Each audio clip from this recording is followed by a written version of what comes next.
visuals. Well, it could be because I'm going over the water, still going over Yeah, the water. So could be. Well, and, do what and you can do. all right. Let me begin, and hopefully you'll be able to hear me. I'm going to start on page 24a. We'll do some review over here, just outside. So we have the stories, all these miracle stories, and the story that I think we started new on Friday was where Rav came to a town, and they were experiencing some type of drought, and he made a decree for fasting. And the rain didn't come. They sent someone to be the chazan, the shliach tzipor, the person who leads the services. And while he was praising Hashem, that Hashem, all of a sudden it started blowing. The wind started blowing. And then he started praising Hashem. He says, Morid HaGeshem, Hashem brings rain. And all of a sudden it started raining. He wasn't even asking for rain. He was just mentioning the praise of Hashem. So Rav went to him afterwards. He says, tell me about yourself. You know, you must be a holy man. What do you do? He says, I teach children, and I don't differentiate between the poor and the wealthy. And if someone can't pay, I don't take money from them. And also, he says, and maybe more importantly, he says, I have Hera de Kavri, which is translated as I have a fish pond. And I know Mordechai kept asking, isn't Nuna fish? It seems that Kavri is also some type of a pond. So they understand it to mean a fish. Hera de Kavri is referred to as that. It seems like it's another option. Kavri is also known as like a honeycomb or right, some type of a like a kavri of bees, right? A beehive. But anyway, here it's Pera de Kavri. They translate it as a fish pond. And basically, this teacher had this fish pond. In Mucholman de Pasha, it says any of the children that were acting up, misbehaving, he would bribe them with fish and arrange for them and appease them until they came and wanted to learn. And so in this merit, it seems that he merited to have, whenever he mentioned rain, it would rain, and his prayers were answered without him even asking, almost just praising Hashem, and if they needed rain, it would all automatically rain. A very a powerful story it's a very powerful message about teaching with a kav hachesed, with the a way of kindness instead of the typical old-fashioned way of strictness. This is a very progressive way of teaching, seemingly, and seems that this teacher was very blessed because of it. Like he had he knew something that no one else knew at the time. He had a method of teaching that was very unpopular at the time, but it seems like Hashem was very proud of it. And I guess it had to do with a lot of self-control and also thinking positive on the side of the students, understanding the students, empathizing with them, and trying to enter the realm that where the students are. Very, very interesting Gemara, because you very rare to find this type of a style of teaching in the Gemara, this method of education and of teaching children. Anyway, the Gemara continues and says Rav Nachman made a decree, and he asked for mercy from Hashem for rain, but it didn't work. So he said, throw me from the wall to the ground. And sure enough, he became like depressed and humiliated, and the rain came. And as we've been mentioning, that is a method of getting your prayers answered, is acting in a way of humility. Then the Gemara says a story about Rabbah made a decree for rain, and it didn't work, didn't rain. So they said to him, you know, this is strange because Rav Yehuda, when he makes a decree for rain, it works. Rabba, why don't your prayers work? It's a little like surprising. Is there something wrong? So he says, I don't know what to say. You know, Rav Yehuda, you know, in his day, seemingly we actually have more Torah study. The years of in the time of Rabbi Yehuda, it says they only studied Nezikin, which was monetary laws, and in we study all six orders of the Mishnah. Nezikin is only one of them, and he says if it has to do with any matters that was not Nezikin, like for example, when it came to the tractate that dealt with laws of uktzin, of the stems, which had to do with laws of tuma and tahara, things that are pure and impure. And if you touch the stem, does it cause the fruit to become impure? So when Rabbi Yehuda studied that, he had a very he felt like he was missing something, like he didn't feel like it was clear to him. He came to a Mishnah like for example, Isha, the woman that is taking vegetables and she is soaking them in a pot in order to preserve them, and and similarly a case of olives that have their leaves still attached to them and they're being preserved. And he said this is a situation where Rav and Shmuel would have come in quite handy, because they used to debate and analyze all these type of cases. He says, I see here you know, where Rav and Shmuel would have been quite beneficial, and meaning that he felt like he didn't have clarity, and Rav and Shmuel could have given some clarity to these Mishnayos, these laws, which were hard to delve into the specific reason why this is different than a different case, how to differentiate between cases, and why this causes, if something impure touches the stem, it causes, it doesn't cause the actual fruit to get tame, but if some other scenario would. Anyway, bottom line is Rabbi Yehuda felt that he didn't understand these laws well. Va'anan, but we have 13 yeshivas that study the laws of uktzin, these type of laws. So in today's day, we are really much more knowledgeable, and we have a lot of Torah study, and at least in the magnitude of our Torah study, in the quantity of Torah study here, in the areas of Torah study, we really cover much more than in Rav Yehuda's time. But Rav Yehuda, when he would take off one shoe, when he would afflict himself by taking off one shoe, the rain would come, and we could cry all day, and there's no one that pays attention to us. He says, and if you think it's because of our actions, maybe we're doing something wrong, please tell me, what could it be? And Rabbah concluded, he said, it seems that our generation is just not favored in God's eyes. Maybe it has to do with the people. Maybe the people maybe we have some issue. In other words, is there something that I'm doing wrong? Tell me. But I think it might be just our generation is not a favorable generation. We must have some sins. And then the Gemara jumps to the story about Rav Yehuda. Rav Yehuda, he saw that there were people that were playing with bread, like throwing it.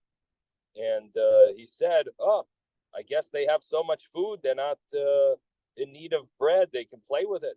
So he looked negative. It says he put his eyes upon the people, and all of a sudden there was a famine, which means he had this negative feeling about the community, about the way they treated bread, and they must have too much abundance, and all of a sudden it caused there to be a famine. So the rabbis tried to figure out how to get the famine annulled. And so they figured if they could get this rabbi himself, this Rav Yehuda, to retract, that would help. So Rav Nechunya was the shamish, the attendant of Rav Yehuda. And Rav Nechunya had a son. His name was Rav Kahana. So the rabbis told this Rav Kahana, they said, figure out how to somehow get Rav Yehuda to come, and we're gonna somehow get him to realize how scary it is, the famine, and maybe he'll retract. So he says, try to get him to go through the door near the marketplace, and then we'll be able to show him how terrible the situation is. So they got it. So Rav Kahana worked. He somehow got him to come out, and they went to the marketplace, and he saw everyone crowding around. He says, what exactly is going on here, this Rav Yehuda asked the Rav Kahana, the son of his shamish. And he says, or whoever else was with him, and they said, well, there's a famine, and basically people are crowding around just to buy some dates, container of dates. And they're fighting over it, trying to buy it. So he says, oh, there's a famine. He tells his attendants, he says to Rav Nechunya, he says, remove my shoe. And all of a sudden, the rain started pouring down. He wanted to remove the other shoe, and Eliyahu Hanavi came to him. Elijah came to him. He says, Hashem said, if you remove the other shoe, I'm going to destroy the world. And basically, he didn't do that. Now, Ezra had asked yesterday on Friday about what does that mean? How could he destroy the world? Hashem's just going to destroy the world. Everybody made a promise. He's never going to destroy the world with rain. And so we did have one commentary. I saw one of the commentaries mentions that it doesn't mean I'm going to destroy the world. It means that either destroy your world, like you destroy, that you might be deserving of the death penalty. Saw some sort of commentary trying to explain it that way. That's it doesn't mean he would destroy the whole world, or maybe it's more of an exaggeration. Let me just pull up over here. And the commentary that we saw says over here,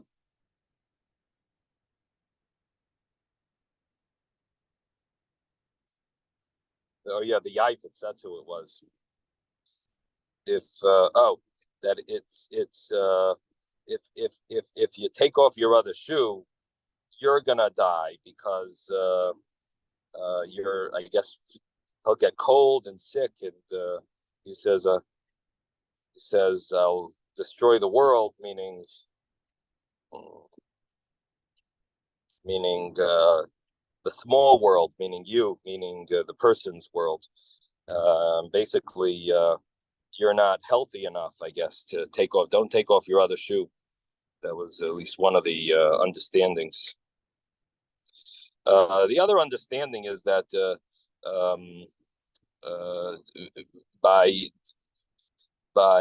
causing Hashem to make it rain so much, in other words, take off your other shoe, you're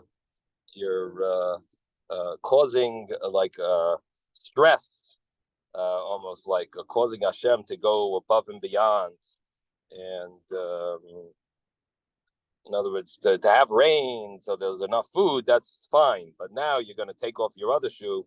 You're really trying to make miracles, and therefore there was a reason why this was inappropriate. anyway, that's this story.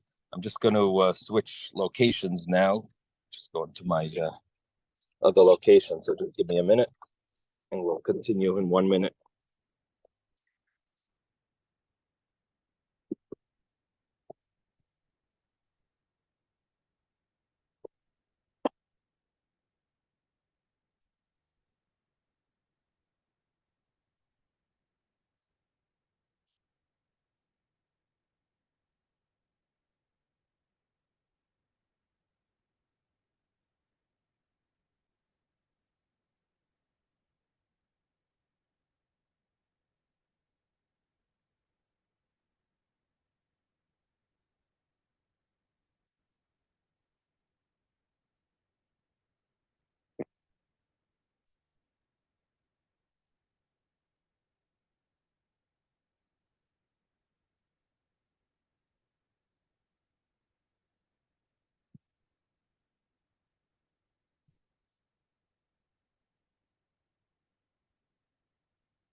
Recording in progress.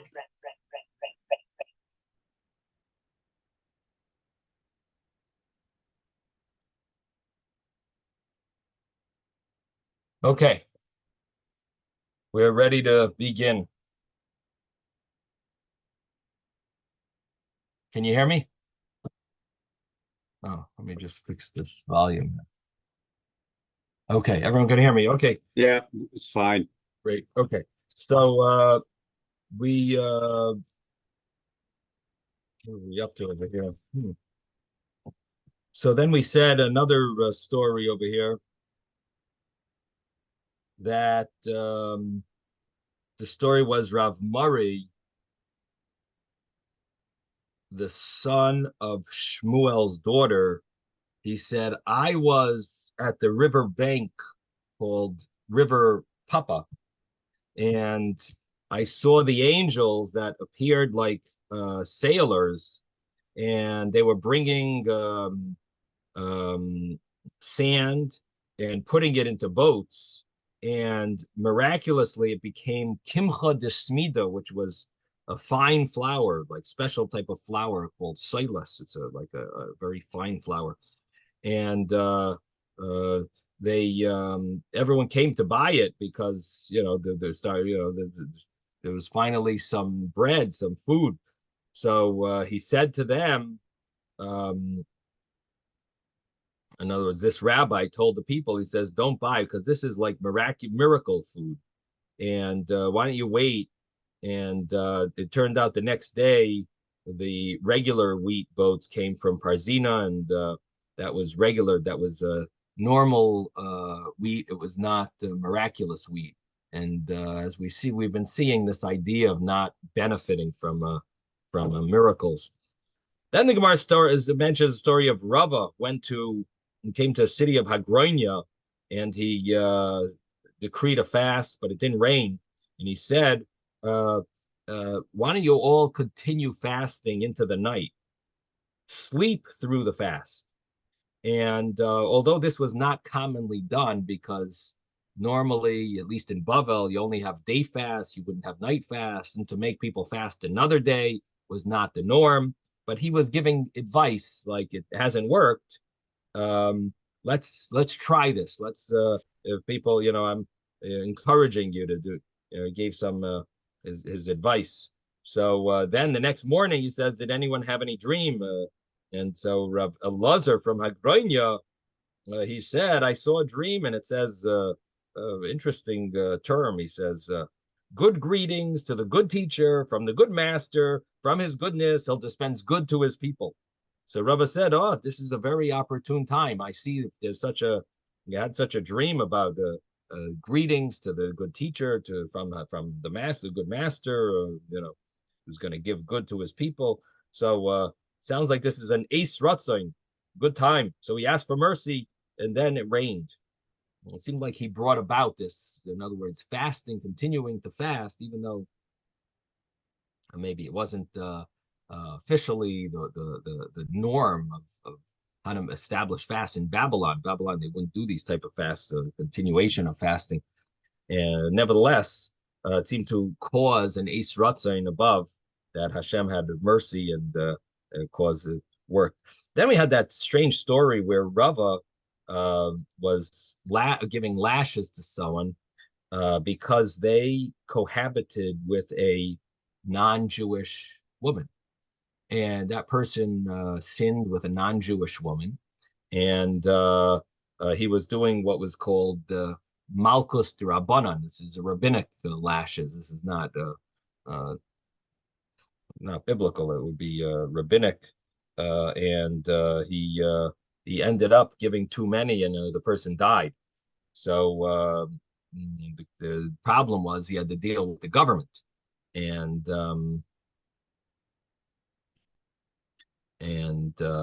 there is an interesting law about if a person does a bayal aramis kanoim poigim by that. According to Jewish law, there is a concept of like Pinchas in Zimri, where someone does it publicly. If they publicly have relations with a non-Jewish woman, then the law is that a person who's a zealot is allowed to go and kill them while they're in the middle of the act. But it's not a simple thing to do. And according to Jewish law, you don't tell a person to do that. It's a person who does it on his own, out of an act of zealousness to God But it seems like but here Rava was punishing the person for, it doesn't say he did it publicly, so maybe he did it privately, but anyway, he was giving the person lashes and the person died. And then he had to deal with the government. The King Shapur, who's like the emperor, wanted to punish him. And the mother of this King Shapur said, you better not start up, don't mess with the Jews. And he said, what do you mean? She said, well, if they ask for rain, whatever they ask for, God grants them. And, if they ask for rain, Hashem gives it. So the King Shapur said, yeah, because it's a time of rain. It's no big deal when it's supposed to rain, and they ask for rain, and all of a sudden it rains. It's not surprising. It's a time for rain. He says, he says, if you really want to see if God listens to them, we got to let them daven for rain in the summer. So sure enough, so she sent him. She sent for Rava to Sholcha Rava. She sent for Rava, and told Rava, pray for rain. Concentrate your mind and pray for rain. And he prayed for rain, and it didn't come. So then he said this prayer, which is a verse, and the verse in Psalms. It says, Elokim Hashem, bi'oznenu shamanu, we heard with our ears. Avesenu siprulanu, our fathers told us this, that you used to do these miracles in the Yemei Kedem, in the olden days, but we don't see them. We don't see great miracles like you used to do. And sure enough, the rain started coming.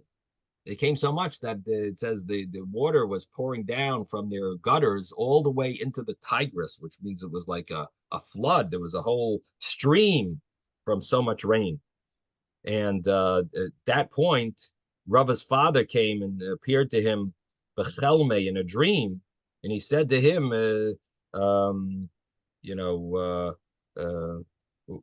who is there that has such chutzpah, causes Hashem so much causes Hashem to have to do such a thing, mitrach, to causes a tircha, bothers God so much. So he told him, he says, make sure to switch the place where you sleep. And sure enough, he slept in a different place. And the next day they found all these knives, knife holes, I guess, in his bed, and which the understanding is, the way Rashi explains it here, is that the demons tried to kill him, and it seems like they only had the ability to kill him where he was supposed to be. In other words, in his bed. So they had the rights there. So they were stabbing his bed, and he wasn't there, so he didn't get killed. And so that's the story of Rava and getting saved because of causing it to rain, and when it wasn't a time of rain. But at the same time, he had to deal with now the demons. So he saved himself from the king Shapur, but he created a different problem for himself by being matriach, bothering God, so to speak, to make it rain when it's not the time of rain. And then had to deal with the demons. At least his father came and saved him from that, and told him to sleep in another bed.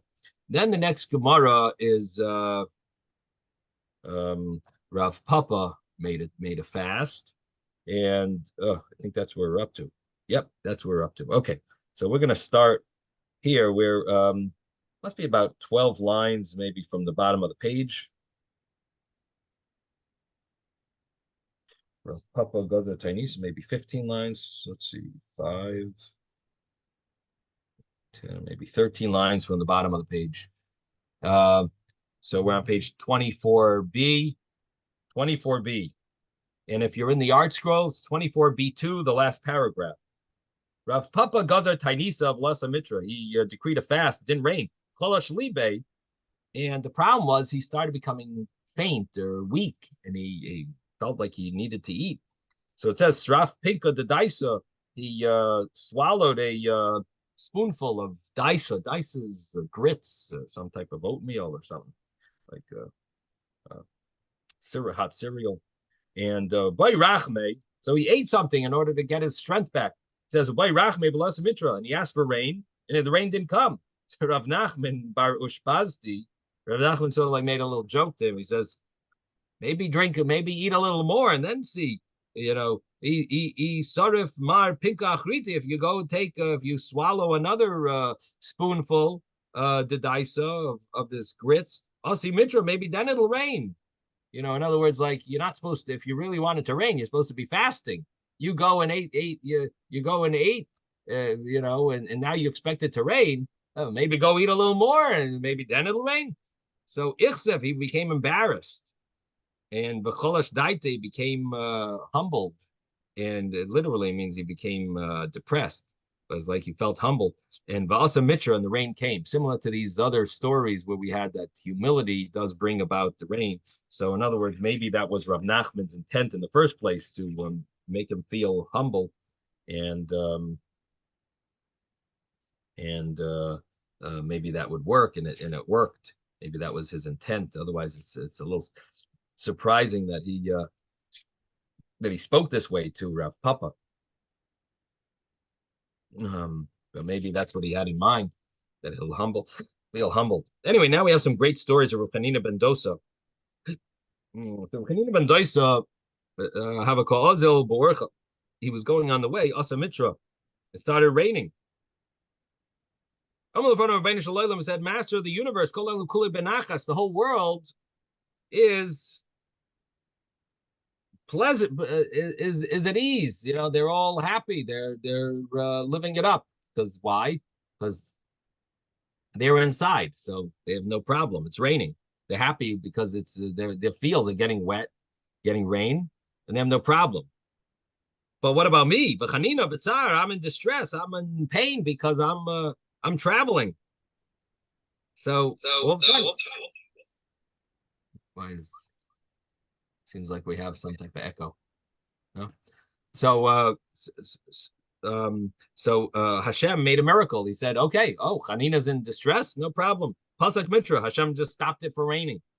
So Kimata Lobesi, when it came to his house, he said before Hashem, Rabbeinu Shalom, Master of the world, Kolam Kula B'tzar. Now the whole world is in distress because it's not raining and they need rain for their fields.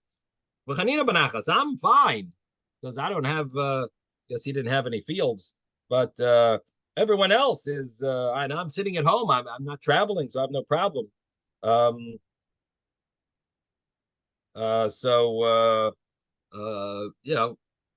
I'm okay, but what about everyone else? So all of a sudden it started raining. 1 second. When he came to his house, he said, Chanina benachas. Yeah, everyone else is in Tsar, and I'm in Nachas. So Asa Mitra, so it started raining. So you see how he just says one little word, and it seems like his prayers are Hashem like catches on. He doesn't even have to say what he wants. He just says, "I'm in pain." Okay, Hashem makes it stop. The world is in pain. Okay, we'll make it rain. I'm Rabbi Yosef. Rabbi Yosef says, "Maya Hanya late the Kohen Gadol." He said a very interesting line. He says, there was a prayer that the Kohen Gadol would recite that Hashem should not listen to the prayers of the Oivrei Drachim, the people who are traveling. So it seems like Rav Chanina ben Dosa's prayer would override that. He lived in the time of the Beis Hamikdash. So the Gemara says, Rav Yosef says, he says, seems like the Kohen Gadol's prayer had no value in the time of Rav Chanina ben Dosa. Because if Rav Chanina ben Dosa was traveling, he would just make it stop raining. Even though the Kohen Gadol's prayer was that Hashem should listen to the prayers of the people and not listen to the prayers of the people traveling, because the people traveling, so they get wet. But the thing is, the people we need rain for the produce. There shouldn't be a famine. There shouldn't be a drought. So he says. So Rav Yosef says, what good was the prayer of the Kohen Gadol relative to Reb Chanina ben Dosa? Because we learned in a Mishnah, the Kohen Gadol used to daven a tefillah katzara, small prayer, in the outer chamber, which means in the heichal, not in the actual kodesh kodashim, but when he was in the heichal, which is the holies, not the holy of holies, but the holies. Yeah, the outer chamber, he would say a prayer. My Matzli, what was his prayer? What would he daven? Ravin bar Adar, Rava bar Adar, Dami Tarvayu, Mishmei Yehuda. They both, Ravin and Rava, would say in the name of Rav Yehuda that the prayer was as follows: Yiratim ufanecha, Hashem Elokeinu, may it be your will, Hashem, our God. Shetei Hashan Azu, that this year should be Geshuma, rainy, Ushechuna, and hot. So the Gemara says, what? They would ask for a hot year. Shchuna Malyasi, that's a blessing.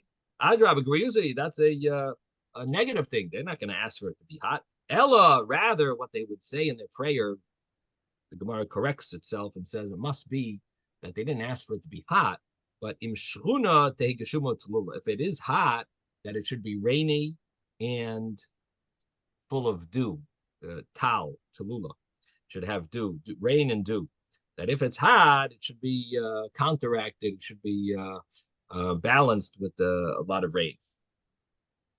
So that was a prayer of the Kohen Gadol, and the Gemara continues and says, "Vayikones lefanecha tefillas every drachim." The prayer continued and said that don't listen. It shouldn't enter before you the prayers of travelers.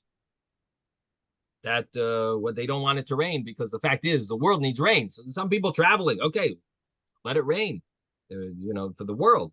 And Ravacha Berei Rabba Masai Mishmeit Rav Yehuda, he used to Ravacha had a different end. He had an ending. He said Lo Yadi Ovid Shultan mit Beis Yehuda, that the leadership from the house of Yehuda, which means the exilarch, the leader that was from the tribe of Judah, shouldn't lose his leadership. The nation Israel should not need parnasa from each other, not from another nation. So that was the prayer of the Kohen Gadol. But the main point the Gemara is making is that it seems like Rav Chanina ben Dosa, he made a little prayer when he was traveling, and his prayer Hashem listened to, that it should stop raining. In other words, Hashem didn't follow the Kohen Gadol's prayer, where the Kohen Gadol says, please don't listen to the prayers of the people when they pray when they're traveling, because the world needs rain. With Chanina ben Dosa, he was traveling. It seems like Hashem listened to his prayer. So it seems like relative to him, the prayer of the Kohen Gadol didn't really work. Maybe it worked for other people. When other people were traveling and they prayed, maybe the Kohen Gadol's prayer worked. But for Reb Chanina ben Dosa, it seems like it had no value. Like Reb Chanina ben Dosa's significance to Hashem was much greater than the Kohen Gadol's. That's what it seems from the story. Okay, so then the Gemara continues, says, Amar Rabbi Yehuda Marav. Yehuda Marav said, B'chol yom yoim, every day, Baskol Yotzis, a heavenly voice would go out, and Interesting. Rashi emphasizes that it's a heavenly voice, not from Har Sinai, a heavenly voice. And it would go out and say, by Meres, it would say, the whole world receives its sustenance in the merit of my son Chanina. And Chanina, my son, it's enough for him. It's enough for him. The one little jar, one kav of carob from Erev Shabbos to Erev Shabbos for the whole week. That's all he ate. In other words, the Gemara will soon explain, that he was very poor, and he lived on this little kav of charuvin. That's interesting. This Gemara showing how poor he was and how he lived. The discussion in the commentaries and halachic commentaries about, is a person allowed to be a burden on the community, study Torah, and expect the community to support him? Like, it seems like Rav Chanina ben Daisa didn't want the community to support him. He lived very simply. So is this a source that you're not really supposed to, like, there's a whole discussion if the concept of kolel, living in kollel and having the community pay for your expenses, is that appropriate or not? One of the sources is this Gemara that, look at Rav Chanina ben Daisa. Obviously, he probably could have been supported by his community, but he refused. He didn't want. He's enough for him from Kav Charuvin, from Erev Shabbos to Erev Shabbos. So he didn't seem to want to be supported by the community. And the question is it the appropriate thing? Is it better to go to work, or should you learn Torah and expect the community to support you and pay for your livelihood? And many of the great rabbis have debated this over the years. Common understanding was always that you shouldn't rely on the community for support. And just in the last generation, there became a major concept of having a kollel, where people sit and learn Torah for the rest of their life and sort of expect the community to support them. And it's debated. Like in some communities, it's not accepted. Like in the modern Orthodox, they don't go for that. They don't, it's not this is not what Hashem wanted. He wants you to learn Torah, but is it to be a burden on the community? Not necessarily. On the other hand, it seems like in the ultra-Orthodox, maybe Black Hat community like Lakewood and places like B'nai Brak, it does seem like it has become somewhat accepted. And one of the reasons why it should be more permitted now is because a lot of these community kollels, what they do is they don't just sit and learn, but they actually have at least like a night seder, a night session where they help the community. They're learning with the community. So they're really getting paid for their time that they're helping the community. And it's more than getting paid for them to sit and learn and just study Torah and get paid for it. But really, they're helping out the community because they're lifting up the level of learning in the community and like being tutors for the community members, the people who are working all day. And so that changes the picture a lot, really makes it like an element of getting paid for their work with the community rather than just getting paid to learn Torah. But anyway, this Gemara is brought down as one of the sources. On the other hand, they say it's not a good proof from this Gemara, because you could say that Chanina ben Daisa didn't want to get supported from the community. It doesn't mean he wasn't allowed to. He wanted to be a pas b'melach teichal type of yid. So you could say this Gemara is not a good proof, because Rav Chanina ben Daisa, as we'll see, he didn't want to benefit from the world. He tried to minimize all any of his benefit. So, but that doesn't mean that it's not allowed. Anyway, there are other sources and other cases where it does seem like it's not appropriate. But this Gemara is discussed. Just mention that. Anyway, the Gemara continues with other stories. Reb Chanina ben Doisa. The Gemara continues and says, "Hava regila devisula michama tanura komali de Shabbato." His wife would often heat the oven on Male Shabbata, which is the day of Friday before Shabbos. V'shadyak tarta, she would throw some type of a smoke thing, shadya aktarte, a smoky thing, into her oven, mishum kisufa, because of embarrassment that everyone else was cooking for Shabbos and baking for Shabbos. She didn't have anything baking because she didn't have food because they were so poor. But she would put in something, at least it looked like her oven was on. So the neighbors shouldn't make fun of her, like, you loser, you have no, or she'd be embarrassed that she doesn't have anything. At least she fit in with her, everyone else is baking, so it looked like her oven was also on. So, bishta, she had a neighbor that wasn't good, that was a bishta, that was negative, bad neighbor, Amra, and she said, a neighbor said, Michti, let's see. I know that this Rebbe Chanina ben Doisa's wife doesn't have a penny to her name. And my kulei hai, what is all the smoke that's coming out of her chimney? Ozla v'tarfa abava, so she knocked on the door. Ichsefa, Rebbe Chanina ben Doisa's wife was embarrassed. Now she's going to see that there's nothing there. It's only a smoke bomb, whatever she was putting into her oven to, it's only smoking up, but there's no actual food. It's going to be quite embarrassing. She got embarrassed.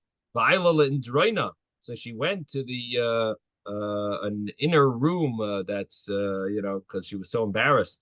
The miracle happened.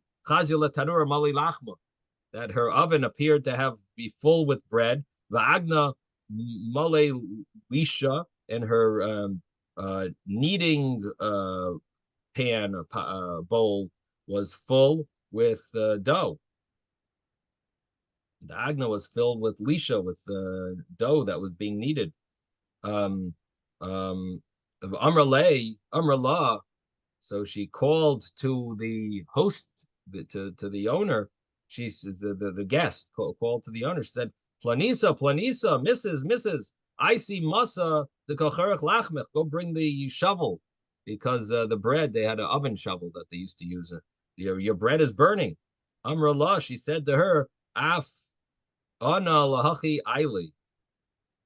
In fact, that's what I'm doing. That's where I'm going to get the baker's shovel. Tana afi lahavi murder nichnasa.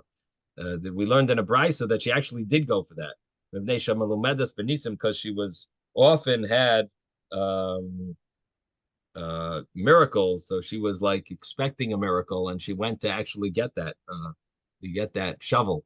So that's there were so many miracles happened with Reb Chanina ben Doisa that she was used to it. So either she just said that or she actually went to get it. Anyway, Amrle Devisu, so Reb Chanina ben Doisa's wife said to Reb Chanina ben Doisa, Ademas Nezom Nitzar Kulei Hai, until when are we going to be suffering so much? Amar Allah, he said to her, my Navid, what should we do? So she says, why don't you pray? That Hashem should give you something. So he prayed. What happened? Yatsa kamin pisas yad. A palm of a hand came down from heaven. And it gave him a leg of a golden table. It got a nice gold chunk. It got a gold bar. That's a big leg of a table. That's gold. Rabbi, yes. I thought we're not supposed to depend on miracles. That's well, let's wait till the end of the story. Anyway, Chazi Bechelma, so he saw in a dream, told her that he saw in a dream that one second.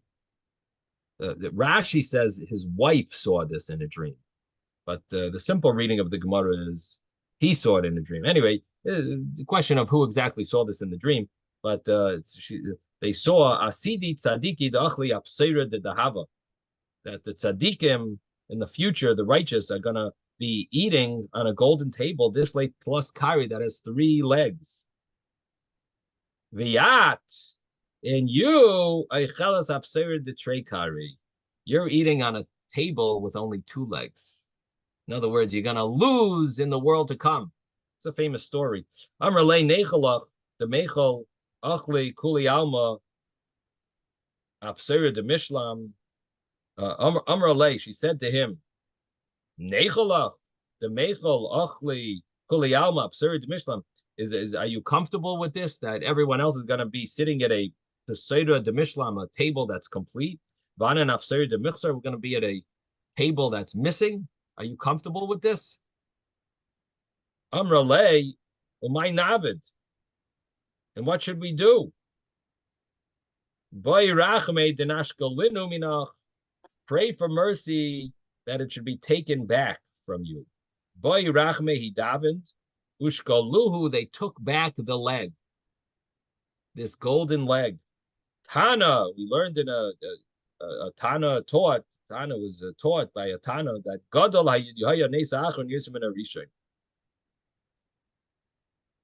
greater was the later miracle than the earlier miracle. The Gemiri, because we learned, we have a tradition, the Mehav Yavi, they give things from heaven, Mishkal like Shakli, but they don't take things back from. This is a very powerful story of how he could have had a good life, and yet he was realized that it's going to cause him to miss out in the next world from the reward that he was supposed to have, and therefore he prayed that it should be taken back, and they took it back, and the miracle of taking it back was even greater than the miracle of giving it, because it's not common for Hashem to take stuff back. Now the question is, why does everyone get a table of 3 legs, and what does that refer to? What is this concept of a table with 3 legs? So the Marsha says it has to do with the Mishnah in Pirkei Avos, that the world stands on Torah, Avodah, and Gemilas Chasadim, and Reb Chanina ben Daisa, by his prayer. So, in other words, that would be the merit of Torah, Tefillah, and Gemilas Chasadim. Torah, studying Torah; Tefillah, prayer; and Avodah, serving Hashem. Gemilas Chasadim, acts of kindness. Everyone else's table is basically because of all their merits from all these 3 things. But Reb Chanina ben Daisa was going to lose the merit because he prayed, and he was going to take his credit for praying. So he's going to lose that table, that leg, the leg of Avodah. And he was going to get it in this world. And sure enough, they said, we don't want it. They decided, him and his wife, that they don't want it. And they gave it, supposedly his table is complete in the next world of, I'm sure his table is complete with 3 legs. But that was the 3 legs, is Torah, Avodah, and Gemilas Chasadim, that the world stands upon.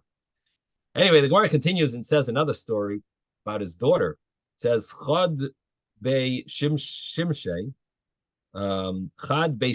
one of the Friday nights, Chazil Avrati Davas Atziva, he saw his daughter was sad. Amrlei Biti, my Atzivas, why are you sad? So Amrlei, she said to him, Klishal Chaimetz and Schalaf Liba Klishal Shemen. I got mixed up. I took a vessel that had vinegar instead of the vessel that had oil, and that's what I lit. I lit it for the Shabbos candle. Amar Allah, he said to her, Biti, my yichbaslach. So he told his daughter, what are you worried about? Obviously she was worried about the fact that the vinegar, once the wick burns down to the vinegar, it's just going to go out, right? So he said, what are you worried about? He says, Misha Amar Lashemen v'yidlaik, a person, the one who said, meaning God, who said that oil burns, who Yaimar L'chaimetz v'yidlaik, he could also say that chaimetz, that vinegar, should burn. and your candle will burn. In other words, it's no big deal. Hashem can do anything. And why are you nervous? You're nervous it's going to go out.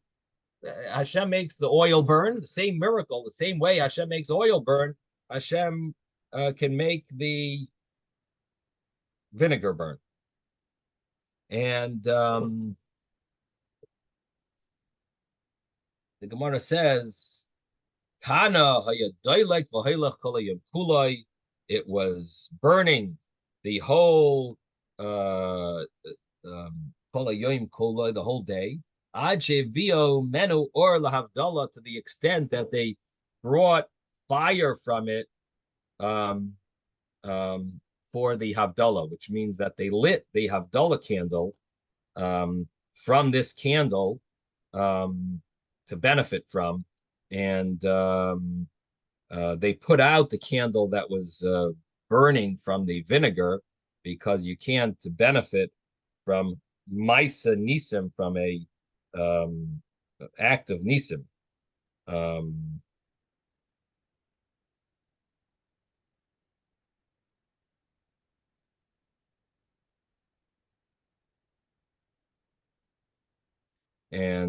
But basically they the candle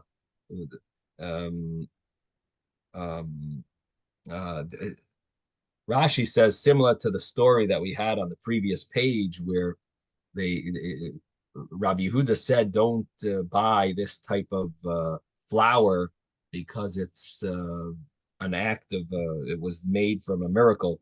So they didn't want to benefit. So they didn't the Ner of Maisa Nisim they didn't want to benefit from. So they lit another candle from it, but they put this out. They don't want to benefit from it. So that's the story that the vinegar burned. Famous story, Misha Amar. This is a famous line that's quoted, that he who says that oil should burn, he could say that vinegar should burn. And it did. Then the Gemara says, he had goats. Amrulay, the people said to him, Kom mafsidon, your goats are damaging our property. Amar, he said, if it's true, we come mafsidon, if it's true that they're damaging, nechlinu dubi, let bears consume them.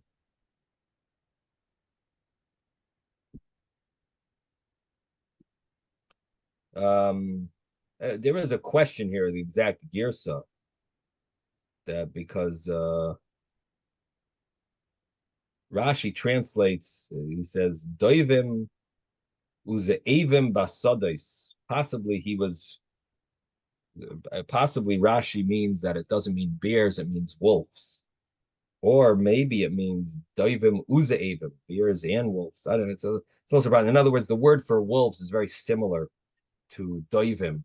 In Aramaic, it's called dive. Dive is wolves. So it either means wolves or bears. But anyway, he says, let my goats be eaten up, be consumed by these wild animals. The Eloi, and if it's not true, kol chada v'chada, each of my goats, tesi leorta duba bekarnayu, let them bring at night a doiv, a bear on its horns. So leorta aisi kol chada v'chada duba bekarnayu. At night, each of them brought a bear on its horns, and basically they realized that they were wrong for misjudging Rabbi Hanina ben Daisa's animals. And the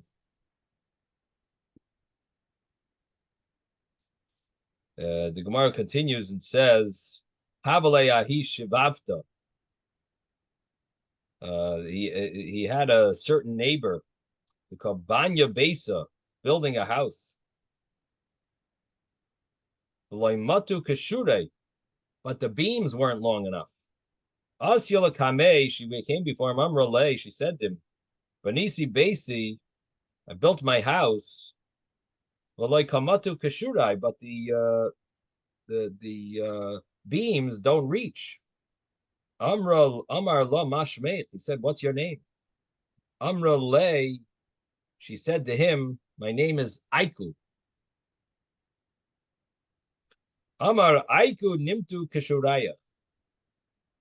Aiku, may your beams reach. Hana Higiyo Ad Sheyatsu Amalakan Ba'amalakan.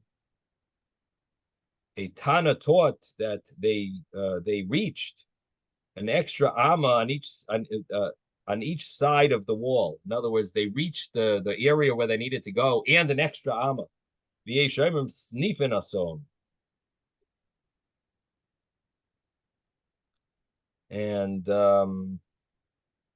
some say that there were new sections that were added. So I guess the first shot is it was just stretched. The next shot is that it was like added additions somehow appeared, and new pieces appeared. Snifim. Tanya, we learned in a brisa. Playmay Yomer. Playmay says that ani ra'isi oisei abayis. I saw that house. Wahayu karois of yotzis amalakan b'amalakan, and the beams stuck out an extra amma cubit, an extra cubit, 18 to 24 inches on this side and on that side. For Amru Li, and people told me, Bayas Zeh Shekira Reb Chanina ben Doisa Bitfilasi. This is the house that Reb Chanina ben Doisa covered with his prayer. Sounds like maybe Kira maybe means like the roof. I wonder if it means the roof of the beams of the actual house. Was it just a roof? He or maybe it just means he covered it, covered with beams.